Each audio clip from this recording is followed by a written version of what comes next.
Jadi pada waktu itu kebetulan aku masih tinggal di kontrakan di sini bekasnya ya teman-teman. Ini kan bekas kontrakan saya dulu.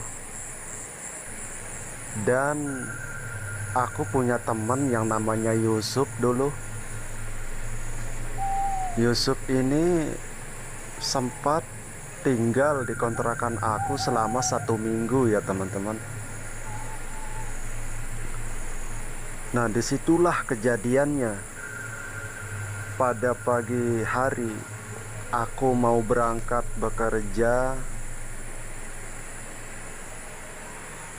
Disitulah perasaanku sudah lain ya teman-teman. Dan aku mengajak Yusuf ini bekerja, tapi dia nggak mau. Dia memilih tinggal di rumah kontrakanku aja. Dia nggak mau ikut bekerja. Oke lah, nggak apa-apa kalau kamu nggak mau ikut bekerja. Dan setelah itu lalu aku berangkat sendirian teman-teman. Berangkat sendirian bekerja tanpa aku harus berpikir negatif. Aku selalu berpikir positif ya teman-teman. Setelah aku sampai di tempat kerja, lalu aku tiba-tiba perasaanku nggak enak.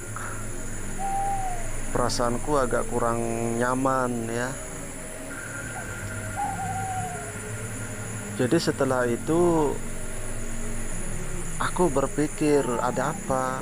Tapi aku selalu berusaha jangan sampai berpikir negatif. Aku selalu berusaha harus berpikir positif.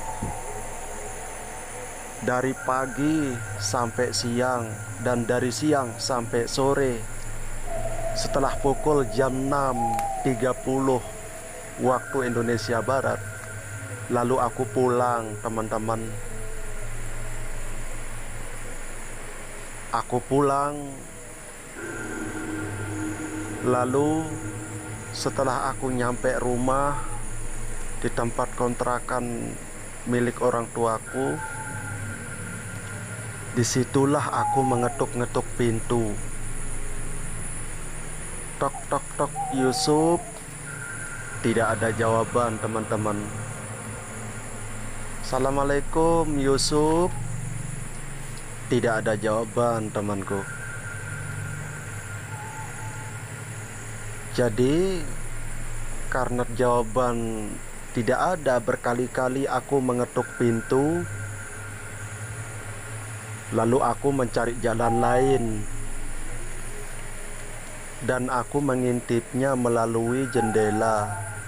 Jendelanya sih tertutup, cuman ada lubangnya sedikit. Nah, aku ngintip lewat situ. Ada apa di dalamnya nih, kok dia diam saja, nggak mau membukakan aku pintu ya teman-teman. Jadi setelah itu aku perhatikan kok dia itu seperti nangis ya teman-teman. Ini yang bikin aku merinding. Dia sendirian di dalam rumah dan kelihatannya seperti nangis teman-teman. Begitu dia menengokkan kepalanya sedikit ke atas, matanya seperti terbelalak ya teman-teman. Kemudian aku cari cara. Kenapa Yusuf ini? Karena dia nggak mau membukakan aku pintu. Lalu aku lewat belakang, masuk lewat dapur ya teman-teman. Jadi aku lewat situ, kemudian aku hampiri Yusuf ini. Lalu kutanya dia, "Sup, kamu kenapa?" Tidak ada jawaban teman-teman.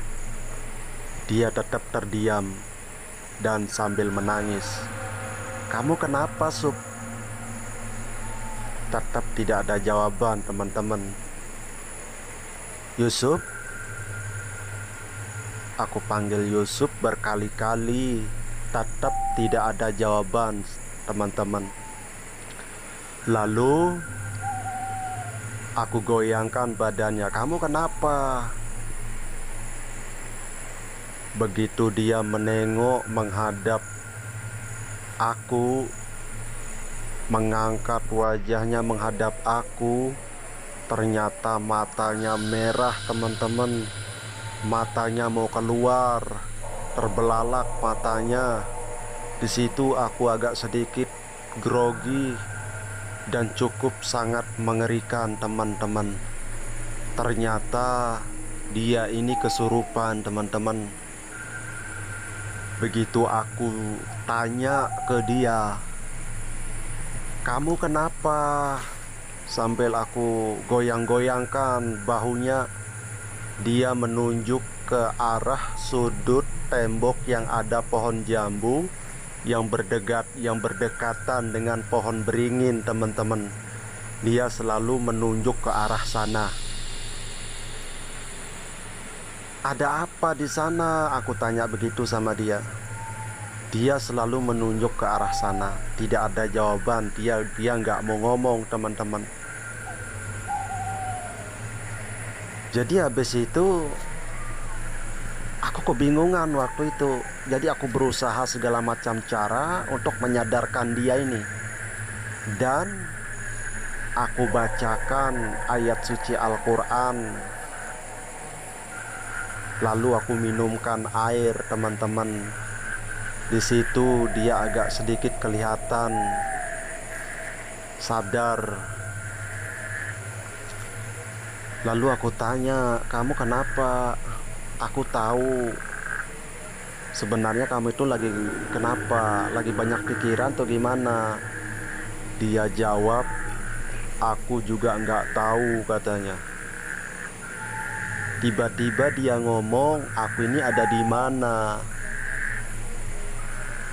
Lalu tiba-tiba dia ngomong lagi, "Itu siapa yang di pojok itu?" Maksudnya itu yang sering dia tunjuk itu teman. Disitulah aku jadi kebingungan siapa yang ditunjuknya. Lalu pada akhirnya aku bertanya kepada tetanggaku yang memang sudah ahli spiritual, teman-teman. Ternyata yang dia lihat itu adalah sosok perempuan yang berdiri dan wajahnya mengelupas, teman-teman. Nah, disitulah dia itu jadi mungkin ketakutan sehingga sampai dirasuki oleh makhluk astral yang memang di tanah orang tuaku ini dikenal sangat angker, teman-teman.